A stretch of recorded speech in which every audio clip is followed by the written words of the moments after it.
internationale de lutte des travailleuses et des travailleurs.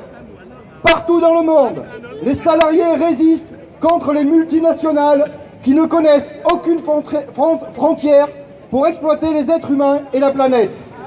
Pour les grands groupes, les frontières, ce n'est jamais pour l'argent. Ce n'est que pour les hommes, les femmes et les enfants, et pour transformer la Méditerranée en gigantesque cimetière.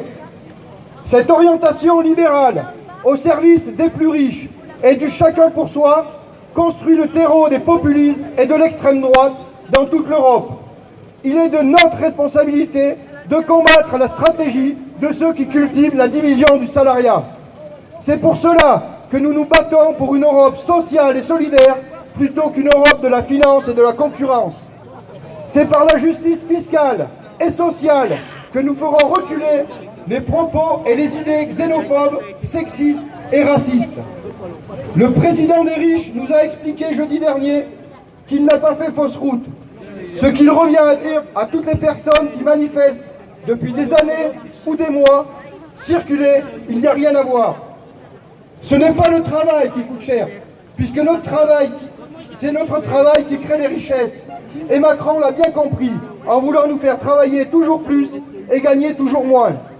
Il faut pourtant travailler moins pour que tous et toutes puissent travailler. Ce sont les riches qui coûtent un pognon de dingue. Ce sont les dividendes records qui ont été versés par les entreprises du CAC 40.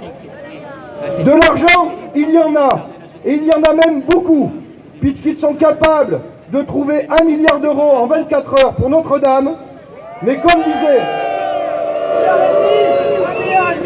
comme disait Victor Hugo, ils oublient toujours les misérables.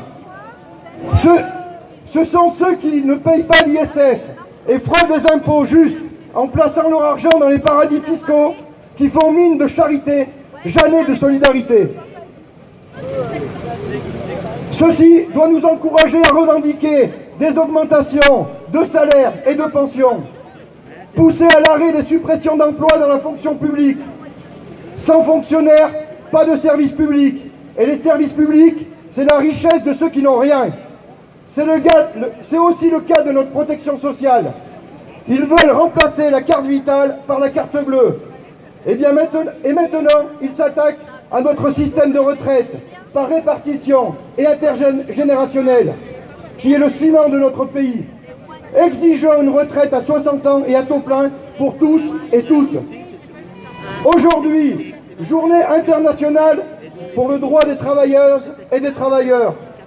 Nous avons aujourd'hui une pensée pour les privés d'emploi, stigmatisés par tous les gouvernements, et notamment celui-ci, et tout particulièrement aux centaines d'emplois industriels détruits sur notre département à cause des lois travail.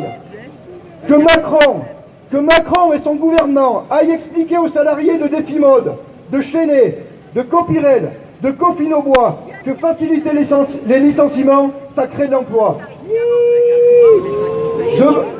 Devant l'ampleur des mouvements sociaux que le pays connaît, ce gouvernement a commencé à reculer.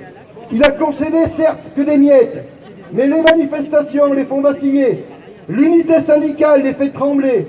La convergence entre les syndicats et les gilets jaunes leur font peur. Les grèves les feront céder. Pour nos retraites et notre pouvoir d'achat, pour le service public, c'est le moment d'y aller. Les samedis de mobilisation doivent continuer. Les grèves doivent se développer.